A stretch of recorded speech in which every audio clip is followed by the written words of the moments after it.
Jemaah haji akan berangkat ke Arafah hari ini untuk laksana rukun haji iaitu wukuf.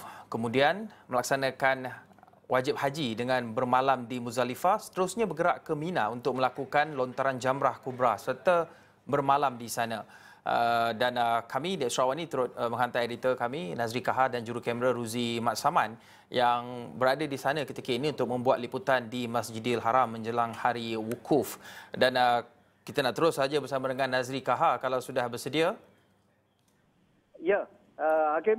Nazri, berada di Mina, difahamkan berada di Mina ketika ini. Bagaimana keadaannya di sana?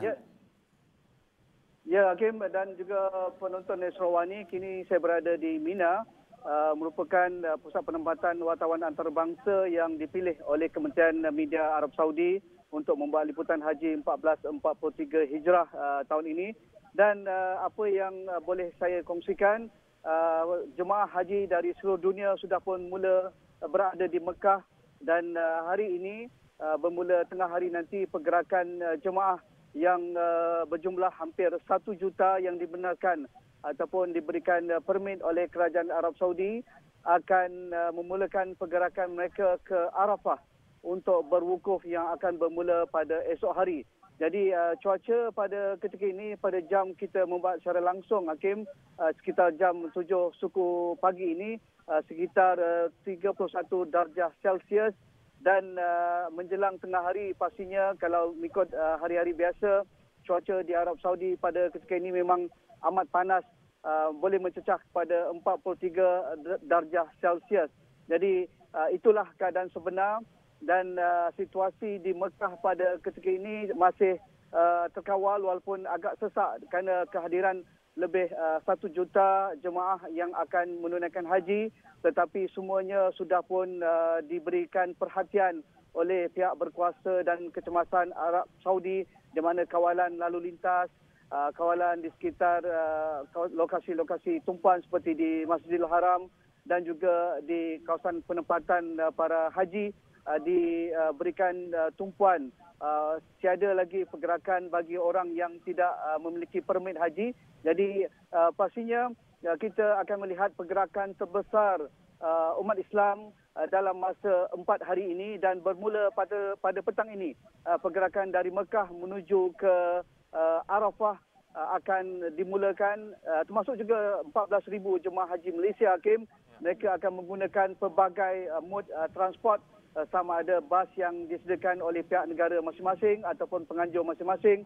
Mereka ada juga yang berjalan kaki dari Mekah ke Arafah dan juga yang menggunakan kenderaan awam iaitu seperti metro Masyair Mukaddasah yang ada di belakang saya, iaitu metro kereta api ataupun seperti komuter kita, Hakim, yang digunakan hanya pada musim haji yang bergerak ataupun laluannya antara Mina hinggalah ke Arafah. Jadi kita akan lihat pergerakan itu dalam masa beberapa jam dari sekarang, Hakim.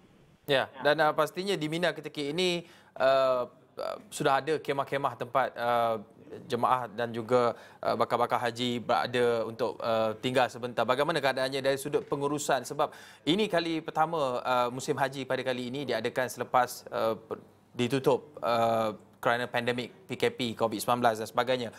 Bagaimana Nazri sendiri pernah berada sebelum ini di sana? Apakah mungkin perubahan ataupun perbezaan dari sudut prosedur yang dilakukan?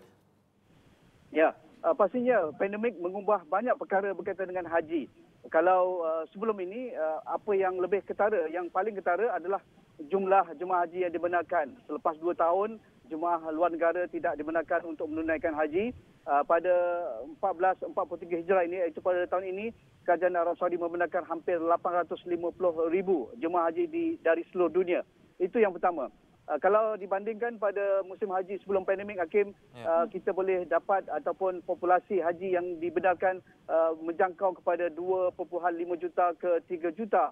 Jadi pastinya jumlah yang hampir separuh berkurangan itu antara perbezaan yang amat ketara selepas 2 tahun pandemik melanda dunia termasuk di Arab Saudi dan musim haji pastinya terkesan.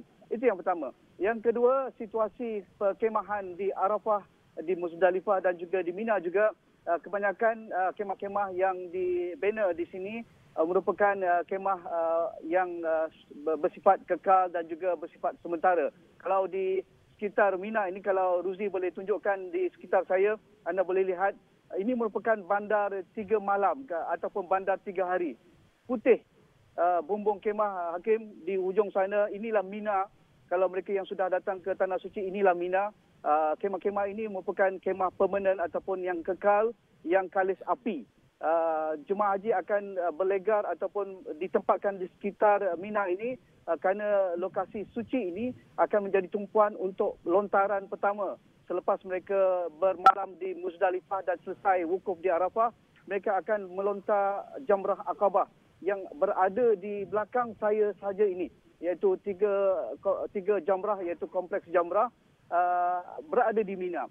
Kalau saya boleh ingat dulunya, jemaah Malaysia berada di sebelah sana, iaitu di sebelah bukit di depan saya ini. Kalau orang yang sudah pun menunaikan haji, mereka mengatakan itu merupakan kawasan Muasim ataupun akan melalui terowong Muasim. Terowong Muasim juga terkenal dengan insiden stampede ataupun insiden merempuh satu ketika dulu melibatkan ribuan yang terkorban. Dan kali ini pihak keselamatan dan juga pihak berkuasa Arab Saudi memang sudah pun bersedia. Laluan trafiknya tidak lagi bertembung ataupun antara satu sama lain, cuma diberikan satu laluan saja.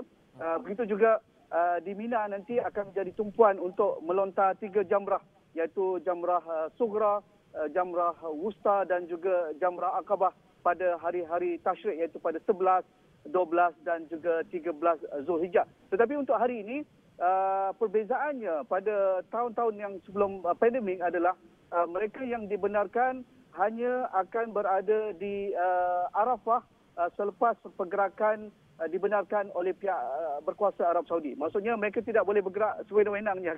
Ada waktu-waktu tertentu saja kerana untuk mengelakkan kesesakan jalan raya, rempuhan ataupun perkara-perkara yang tidak diingini. Yang ketiganya adalah ini merupakan tahun wukuf yang jatuh pada hari Jumaat. Inilah yang ditunggu-tunggu, Hakim.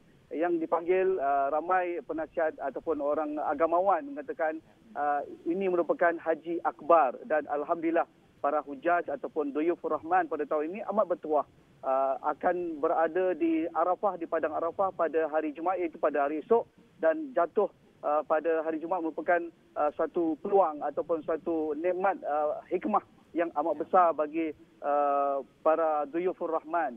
Dan pastinya jemaah haji Malaysia akan berada di Arafah pada petang ini, pada petang ini dah, dan wukuf akan berlaku pada esok hari, iaitu selepas masuknya waktu Zuhur. Jadi antara waktu Zuhur hingga terbenamnya matahari, iaitu masuknya waktu Maghrib, itulah waktu yang ditunggu-tunggu oleh jemaah haji sekitar 1 juta ini.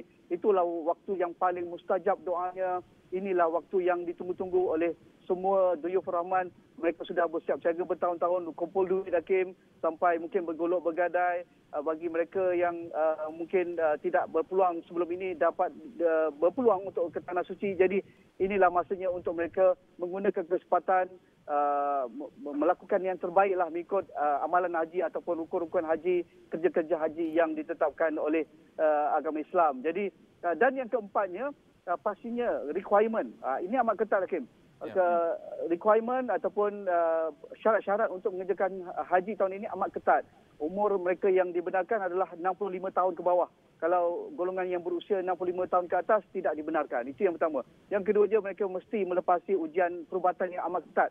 Mereka tidak mempunyai penyakit kronik seperti kecil manis, jantung ataupun penyakit-penyakit yang kritikal yang lain.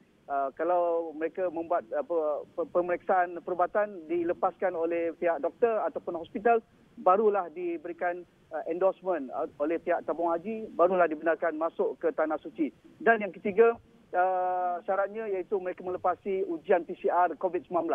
Ini dalam masa 72 jam sebelum mereka terbang, mereka melakukan PCR di tanah air, dan sampai ke Jeddah ataupun di Tanah Suci ini, mereka masih dalam kedudukan negatif COVID-19.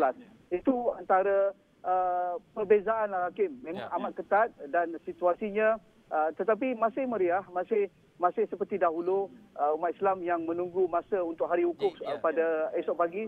Mereka sudah pun bersiap siaga dengan beramal ibadah di Masjidil Haram ataupun menjaga kesihatan masing-masing, Hakim. Dari sudut logistik persediaannya kali ini lebih bersedia pada kali ini, tapi dari sudut rohani ataupun penghayatannya juga difahamkan khutbah Arafah juga diberikan dalam 14 bahasa. Mungkin Haji sendiri ada maklumat ataupun intipati mengenai keunikannya sampai 14 bahasa ni di mana dilakukan, berasingan ataupun ada menggunakan alat terjemahan? Ya, kami berkesempatan untuk melihat inisiatif terbaru pemilik ataupun pengurus dua masjid suci iaitu Masjidil Haram dan juga Masjidil Nabawi. Mereka melakukan inisiatif yang bukan baru sebenarnya, sudah pun dilaksanakan sejak 4 tahun lalu iaitu terjemahan khutbah Arafah ke dalam pelbagai bahasa.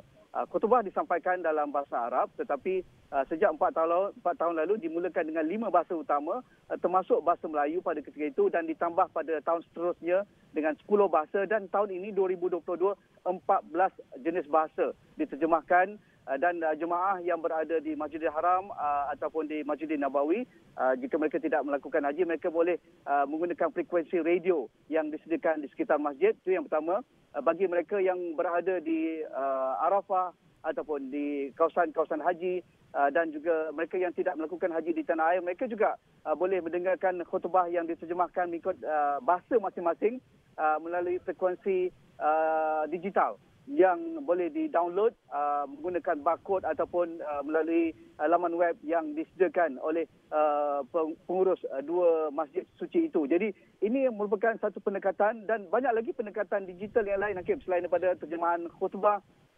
Kalau di Masjid Haram itu, saya melihat dengan mata saya sendiri ada robot-robot untuk memberikan pembersihan sanitasi misalnya, bergerak antara kawasan di seluruh Masjidil Haram tanpa ada menggunakan tenaga manusia. Yang keduanya, jika ada anda sebarang persoalan agama dan sebagainya, anda boleh ke skrin yang disediakan robot juga.